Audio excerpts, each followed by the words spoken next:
လုံးပဲမင်္ဂလာပါခင်ဗျာတင်းစင်ဘဲ MM YouTube channel ကနေပြန်လည်ကြိုဆိုလိုက်ပါတယ်ဒီတစ်ခါမှာတော့ကျွန်တော်တို့ channel မှာနည်းနည်းအမေးအများဆုံးလေးဖြစ်တယ်ပေါ့နော်ဒီ Microsoft Office ဖြစ်တဲ့ Word တို့ PowerPoint တို့ Excel တို့ပေါ့နော်ဒီဟာတွေကိုကျွန်တော်တို့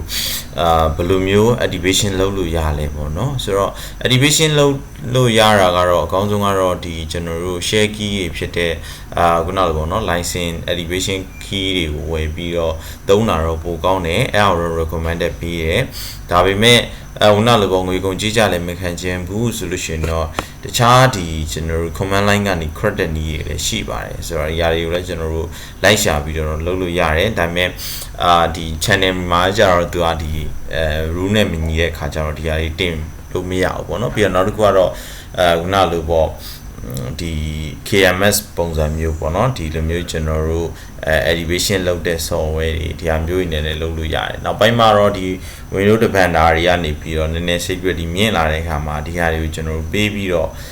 install မလုပ်တာမျိုးတွေရှိတယ်ပေါ့နော်ဆိုတော့ဒီနီးလေးကဒီနေ့ပြမယ်နီးလေးကကျတော့ကျွန်တော်လွယ်လင်းတကူလုပ်လို့ရတယ်အဓိကကျတော့ကျွန်တော်တို့ကဘာလဲဆိုတော့ပေါ့နော်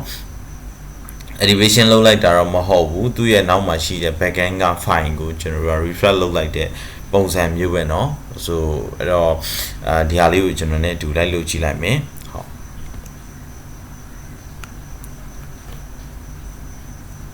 ဆိုတော့ဒီကျွန်တော်အရင်ဆုံးဒီမှာကျွန်တော်တို့ Microsoft Office ထဲမှာကြည့်လိုက်မယ်ပေါ့เนาะမဆိုရင်ကျွန်တော်တို့က document ကစာရိုက်လို့မရ activation phase ဆိုတဲ့ပုံစံမျိုးပေါ်နေပဲပေါ့နော်ဆိုတော့ backend က file ကို refresh လုပ်တဲ့အခါမှာကျွန်တော်ကခုနလိုမျိုးrun as administrator နဲ့ run နဲ့4-5-6ခါလောက်တော့ run ပေးဖို့တော့လိုအပ်တယ်ပေါ့နော်ဆိုတော့ပြီးတော့ရင်ကျွန်တော်တို့ computer reset ပြန်လုပ်ပြီးပြန်သုံးပေါ့နော်ကျွန်တော်တို့ရင်ဆုံး C ထဲကိုသွားလိုက်မယ် program file ကိုသွားမယ်